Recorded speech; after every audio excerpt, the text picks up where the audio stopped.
দক্ষিণ অভয়াপুৰী বিধানসভা সমষ্টিৰ বিধায়ক মাননীয় শ্ৰীযুত প্ৰদীপ সৰকাৰদেৱৰ অভয়াপুৰী ষ্টেট বেংক অভয়াপুৰী শাখাত থকা একাউণ্টৰ পৰা এটা বৃহৎ সংখ্যক টকা প্ৰায় 80 লাখতকৈও অধিক টকা হল্লুকি হোৱা বুলি আমি জানিব পাৰিছোঁ। আৰু আমি আচৰিত হৈছোঁ অভয়াপুৰীৰ এজন নাগৰিক হিচাপে, এজন সচেতন ব্যক্তি হিচাপে যে ষ্টেট বেংক অভয়াপুৰী শাখাত সাধাৰণ জনতাৰ, সাধাৰণ শ্ৰেণীৰ মানুহৰ, দুখীয়া জনসাধাৰণৰ যদি নিৰাপত্তা নাথাকে, য'ত বিধায়কৰ টকা হল্লুকি হ'ল, আজিলৈকে এতিয়ালৈকে তাৰ কোনো উমান পাবলৈ সক্ষম হ'ব পৰা নাই। আমি ইয়াৰ যোগেদি দাবী জনাইছোঁ যে নিৰাপত্তাৰ খাতিৰত আমি সাধাৰণ শ্ৰেণীৰ জনসাধাৰণে বেংকৰ কাষ চাপোঁ।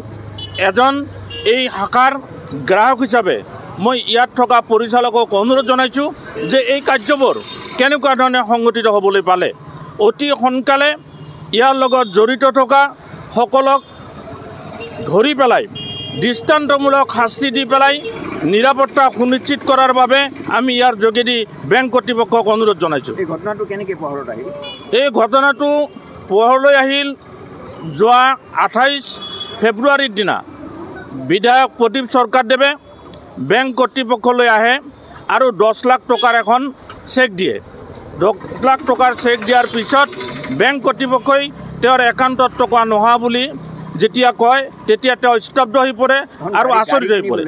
তেওঁ গাড়ী কিনিবলৈ টকা উঠোৱাৰ বাবে এখন চেক দিছিলে 10 লাখ টকাৰ, আৰু এই 10 লাখ টকাৰ চেকখন দিয়াৰ পিছত বেংক কৰ্তৃপক্ষৰ ফালৰ পৰা একাউণ্টত টকা নোহোৱা বুলি কওঁতে তেওঁ আচৰিত হয় আৰু তেওঁৰ তাতকৈ বেছি টকা এই একাউণ্টত আছিল। আৰু যেতিয়া এই কথাটো গম পালে তেতিয়া বাকী দুটা একাউণ্টৰ পৰীক্ষা নিৰীক্ষা কৰি পেলাই চোৱা হ'ল। এটা বঙাইগাঁও ষ্টেট বেংক শাখাত থকা আৰু এটা বঙাইগাঁও গুৱাহাটীত। এই তিনিটা একাউণ্টৰ পৰা প্ৰায় 80 লাখতকৈও অধিক টকা ইতিমধ্যে হল্লুকি হৈছে। ইতিমধ্যে এই সম্পৰ্কে বিধায়ক মহোদয় অভয়াপুৰী আৰক্ষী চকীত এখন এজাহাৰ দাখিল কৰিছে আৰু বিভাগীয় উচ্চপদস্থ বিষয়াকো এই সম্পৰ্কে অৱগত কৰিছে। এতিয়াও বিধায়ক মহোদয়ে গুৱাহাটীত অধ্যক্ষ মহোদয়কে ধৰি পেলাই মাননীয় মুখ্যমন্ত্ৰীৰ কাষ চাপিবলৈ তেওঁৰ ফালৰ পৰা জনোৱা হৈছে। এই ঘটনাটো প্ৰবঞ্চনাটো কেনেকৈ? বহিৰাজ্যৰ নেকি? প্ৰবঞ্চনাটো তেওঁৰ গোটেইখিনি কাগজ জালিয়াতি কৰা হৈছে। বহিৰাজ্যৰ চক্ৰ নেকি? আৰু সম্ভৱ হ'ব পাৰে আৰু ইয়াৰো কোনোবা হয়তো জড়িত হৈ থাকিব পাৰে সেই গ্ৰুপৰ লগত। কেনেকৈ আপ টু ডেট কৰা যে তেওঁৰ KYC গোটেইখিনি জালিয়াতি কৰা হৈছে। তেওঁৰ পান কাৰ্ড, আধাৰ কাৰ্ড, ভোটাৰ ID, তেওঁৰ মোবাইল নাম্বাৰটো সলনি কৰি লোৱা হৈছে। এই আটাইখিনি কোনে বাদ দিয়া নাই, গোটেইখিনিতে তেওঁৰ সলনি বেলেগ এজন মানুহৰ ফটো লগাই পেলাই এই কামখিনি কৰিছে। আমি আচৰিত হৈছোঁ যে বিধায়ক প্ৰদীপ সৰকাৰৰ ফটোটো বেংক কৰ্তৃপক্ষই চিনি নাপালে, আন এজনৰ ফটোত এই গোটেইখিনি কাম তেওঁলোকে বৈধতাৰে কৰি পেলাই এই গোটেইখিনি প্ৰক্ৰিয়া সম্পূৰ্ণ কৰাৰ বাবে এই চক্ৰটোক তেওঁলোকে সুবিধা কৰি দিয়া বুলি আমি ক'ব পাৰোঁ।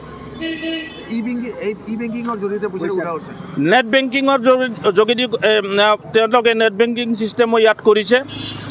ভিডিঅ' ফুটেজ আপোনালোকে যদি চাব খোজে হয়তো তাত আপোনালোকে সেই ব্যক্তিগৰাকীৰ ফটো হয়তো আপোনালোকে দেখিব যে তেওঁ বেংকলৈ আহিছিল, কেনেকুৱা ধৰণে কাউণ্টাৰলৈ গৈছিল, কি কৰিছিল।